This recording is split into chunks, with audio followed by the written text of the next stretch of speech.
السلام علیکم ورحمۃ اللہ وبرکاتہ۔ بھائیوں بہنوں دوستوں بزرگوں عزیزوں، امید ہے آپ سب خیریت اور عافیت سے ہوں گے، اللہ تعالیٰ خوش رکھے۔ آج ہم بات کرنا چاہتے ہیں ان حفاظ کرام کی خدمت میں کچھ اہم گزارشات پیش کرنا چاہتے ہیں جو ماہ مبارک میں تراویح کی نماز کی امامت فرماتے ہیں، اور بطور خاص جو صرف حافظ ہیں ان کی خدمت میں کچھ اہم باتیں پیش کرنی ہیں۔ ایک بات تو یہ یاد رکھنی چاہیے، حدیث پاک میں جناب محمد رسول اللہ صلی اللہ علیہ وسلم کا فرمان عالی شان کہ الامام ضامن، امام ذمہ دار ہے۔ تو یہ بات ہمیں یاد رکھنی چاہیے کہ ہم پیچھے تمام تراویح پڑھنے والوں کے ذمہ دار ہیں۔ ہماری غلطی کا اثر سب کی نماز پر پڑے گا، اس لیے ضرورت ہے اس بات کی کہ ہم جتنا اچھے انداز میں شرعی ہدایات کی روشنی میں، مسائل کی روشنی میں جتنے اچھے انداز میں ہم تیاری کر کے تراویح پڑھائیں گے، اتنا انشاءاللہ یہ دنیا اور آخرت کی بھلائی کا ضامن ہوگا، اور سب کی ذمہ داری جو ہمارے اوپر دی گئی ہے وہ بھی ادا ہوگی۔ ایک بنیادی بات یہ پیش کرنی ہے کہ بہت سارے حفاظ کرام تراویح میں ایک بات یہ سمجھتے ہیں کہ غلطی آ جانا، جیسے بھول آ جاتی ہے تراویح میں، لقمہ لگ جاتا ہے، تو یہ غلطی کا آ جانا اس کو عیب سمجھتے ہیں، جس کی وجہ سے اس کو عیب سمجھ کر پھر کئی غلطیاں کر دیتے ہیں۔ تو پہلی بات یہ سمجھنا ہے کہ تراویح میں غلطی آ جانا، بھول آ جانا، یہ کوئی عیب کی بات نہیں ہے، یہ تو اللہ کے کلام کی شان ہے۔ ایسے بھی آپ نے سنے ہوں گے واقعات کہ پورے تراویح میں ایک بھی لقمہ نہیں آیا، لیکن قل هو اللہ میں لقمہ لگ گیا، وہاں چوک ہو گئی، وہاں بھول ہو گئی۔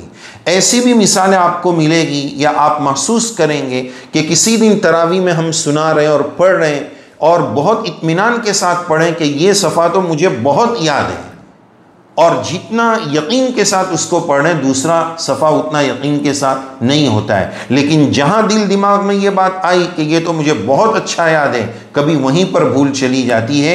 یہ اللہ کے کلام کی شان ہے، یہ اس کلام کا اعزاز اور اعجاز ہے۔ تو بہرحال غلطی آ جانا یہ کوئی عیب کی بات نہیں ہے۔ دیکھیے ہمارے ابا جان حضرت آدم علیہ السلام، ان کے بارے میں قرآن مجید میں فنسیہ، ان سے نسیان ہوا، ان سے بھول ہوئی، تو آدم علیہ السلام سے بھی چوک ہوئی۔ خود جناب محمد رسول اللہ صلی اللہ علیہ وسلم نماز پڑھا رہے اور نماز میں رکعت زیادہ ہو گئی، صحابہ رضی اللہ عنہم سوال کرتے ہیں اقصرت الصلاۃ ام نسیت یا رسول اللہ، حضرت نماز شریعت میں کچھ کم کر دی گئی یا آپ سے بھول ہو گئی؟ پھر بات واضح ہوئی کہ نماز میں 4 کے بجائے 2 ہی رکعت ہو گئی تھی، تو اللہ کے نبی علیہ السلام سے بھی بھول کروائی گئی۔ تو معلوم یہ ہوا کہ بھول آ جانا یہ کوئی عیب کی بات نہیں ہے۔ ہونا یہ چاہیے کہ ہم اپنے طور پر مضبوط یاد کرنے کی کوشش کریں، جتنا تراویح میں آج پڑھا جانے والا ہے پورا یاد کریں، ہمیں جو سنانا ہے وہ بھی یاد کریں، اور چونکہ ہم پیچھے سامع کے طور پر کھڑے رہیں گے، لوگ یہی سمجھتے ہیں کہ پیچھے حافظ صاحب کھڑے ہیں، پیچھے تراویح پڑھانے والے مولوی صاحب کھڑے ہیں، تو آگے والے کی غلطی جائے گی تو یہی لقمہ دیں گے۔ تو اگر ہم صرف اپنا یاد کر لیں گے، دوسروں کا یاد نہیں کریں گے، دوسرے جو پڑھا رہے ہیں ان کا یاد نہیں کریں گے، تو ہم لقمہ کیسے دے پائیں گے؟ حالانکہ لقمہ دینے میں پڑھنے والے سے زیادہ مضبوط یاد ہونا ضروری ہے، تو ہی صحیح معنی میں لقمہ دینے کا حق ادا کیا جا سکتا ہے۔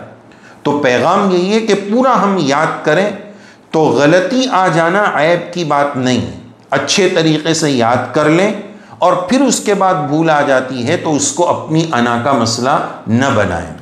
بھول آ سکتی ہے، لیکن بار بار بھول کرنا یہ تو پھر یاد کی کمزوری ہے۔ فطری طور پر 1 2 بھول 5 بھول یہاں تک تو ٹھیک ہے، لیکن بہت زیادہ بھول آ رہی ہے، اس کا مطلب ہمارا حفظ بھی کچا ہے، ہم نے اچھے سے تلاوت بھی نہیں کی ہے۔ تو خوب دور کریں، خوب آپس میں مذاکرہ اور آپس میں دور سنائیں، ایک دوسرے کو قرآن مجید اپنا یاد کیا ہوا سنائیں، اور نماز میں نوافل میں اس کو پڑھنے کا اہتمام کریں، اس سے مشق بھی ہوگی، عادت بھی بنے گی۔ تو عرض یہ کیا جا رہا تھا کہ بھول آ جانے کو اپنی انا کا مسئلہ نہ بنائیں۔ یہ بات پر زور اس لیے دیا جا رہا ہے کہ بعض مساجد میں جب 3 4 یا 2 3 تراویح پڑھانے والے طے ہوتے ہیں تو وہ آپس میں گڑھ بندن اور ساز باز کر لیتے ہیں. من تورا حاجی بگویم و تو مرا حاجی بگو، کہ بھائی کوئی کسی کو غلطی نہیں بتائے گا. نہیں بتائیں گے تو کیا ہوگا کہ کوئی کسی کو نہیں بتائے گا. اور وجہ یہ بولتے ہیں کہ اگر لقمہ آتا ہے تو اس لقمے کے ٹینشن میں پھر دوسرا آ جاتا ہے، پھر تیسرا لقمہ لگ جاتا ہے. یہ اس لیے ہوتا ہے کہ ہم نے اس کو اپنی انا کا مسئلہ بنا لیا ہے، اور بھول آ جانے کو ہم نے بہت بڑا عیب سمجھ لیا ہے کہ پبلک گنے گی اتنی بھول آئی. اس کو عیب کا مسئلہ نہ بنائیں، نماز کی درستگی کی فکر کریں. اس سے ہوتا کیا ہے کہ ہم نے تو یہ طے کر لیا کہ لوگ بھول گنیں گے، اس لیے ہمیں آپس میں بھول بتانا نہیں ہے. یا تو جو بعد میں پڑھائے گا وہ غلطی کو صحیح کر لے گا، یا دوسرے دن اس کو صحیح کر لیں گے. یہ غلط بات ہے. جہاں تک ہو سکے اسی نماز میں، اسی رکعت میں اس کو صحیح کرنے کی کوشش کریں. مان لیجیے اگر ایسا پڑھ لیا گیا جس کی وجہ سے معنی فاحش غلط ہو گیا، اور ایسا معنی بدل گیا کہ جس سے نماز فاسد ہو گئی، اور آپ اس کو کل دہرا رہے ہیں، تو آج کی 2 رکعت خراب ہو جائے گی، 18 رکعت مانی جائے گی، اور کل اتنا قرآن مجید پھر دہرانا پڑے گا. اس لیے جہاں بھول آئی ہے، جو پیچھے لقمہ دینے والے ہیں وہ بھی لقمہ دینے کا اہتمام کریں. اس طرح آپس میں ساز باز نہ کریں، گٹھ بندھن نہ کریں، بلکہ اہتمام کے ساتھ اس لقمے کو دیا جائے، اس لقمے کو لیا جائے. اب ہم کہہ رہے ہیں کہ بھائی کل اس کو دہرا لیں گے. تو ایک بات تو یہ ہے کہ مان لیجئے کہ 10 بھول گئی ہے جس کو کل دہرانا ہے، تو کیا 10 کے 10 یاد رہے گی؟ ہو سکتا ہے 7 یاد رہے، 3 یاد بھی نہ رہے. چونکہ اتنی رفتار سے وہ قرآن مجید تلاوت ہو رہا ہے کہ وہ اس وقت 1 2 3 7 سوا پارے میں کیسے یاد رکھیں؟ اسی وقت اسی دن دے دیں گے تو معاملہ کلیئر ہو جائے گا. دوسرے دن دوہرا بھی لیں گے تو 10 نہیں ہو پائیں گے، 7 ہو جائیں گے، 8 ہو جائیں گے، 2-3 بھول جائیں گے. اور تیسری بات کہ جو سامع اور نماز پڑھنے والے مصلیان ہیں، کیا گارنٹی ہے کہ وہ کل بھی آئیں گے؟ آج جو آئے ہیں وہ کل نہیں آئیں گے، ایسا بھی تو ہو سکتا ہے. تو ان کی وہ آیت ادھوری رہ گئی، ان کی سننے کی وہ آیت غلط رہ گئی. تو ان تمام چیزوں کے پیش نظر حفاظ کرام کی خدمت میں بہت ادب کے ساتھ یہی درخواستیں ہیں کہ ہماری تراویح اچھی ہو، پڑھنے کی کوالٹی بہت اچھی ہو، تجوید کے ساتھ پڑھیں، خوب یاد کر آئیں. اور حفاظ کرام اس طرح گٹھ بندھن اور ساز باز بالکل نہ کریں، بلکہ اہتمام کے ساتھ لقمہ دینے اور لینے کا اہتمام کریں. اس کو کوئی عیب کا ذریعہ نہ سمجھیں کہ لوگ غلطی گن رہے ہیں، اور اس کو اپنی انا کا مسئلہ بنا کر یہ نہ سوچیں کہ اس کی وجہ سے اور بھول ہو جائے گی. بڑے بڑے قرائے کرام کی بھول ہوتی ہے. حرم شریف کی آپ تراویح سنیے، ائمہ حرم سے بھی چوک ہو جاتی ہے، پیچھے سے ائمہ حرم کو لقمے دیے جاتے ہیں. تو یہ بھول کا آ جانا عیب کی بات نہیں ہے. اس کو اپنے ذہن میں بٹھا لیں، اس کو انا کا ہم مسئلہ نہ بنائیں. بس اپنی پوری تیاری کریں، اور یہ سوچ کر کہ میں اللہ کا کلام اللہ کو سنا رہا ہوں. جس کا جی چاہے کہ وہ اللہ سے ملاقات کرے وہ نماز پڑھے، جس کا جی چاہے وہ اللہ سے بات کرے وہ تلاوت کا اہتمام کرے. جب ہم تراویح میں کلام پاک سنا رہے ہیں، یہ دونوں چیزیں ایک ساتھ پائی جا رہی ہے. اسی تصور کے ساتھ، تیاری کے ساتھ، کوشش کے ساتھ، دعاؤں کے اہتمام کے ساتھ ہم تراویح پڑھائیں گے.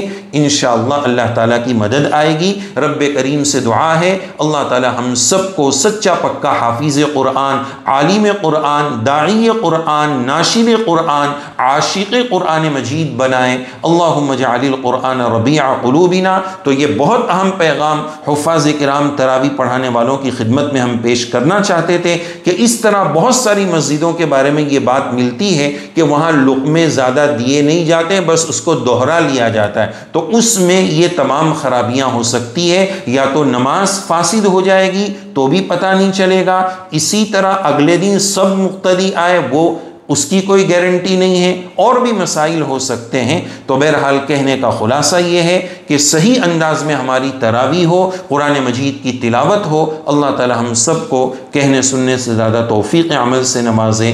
آمین یا رب العالمین.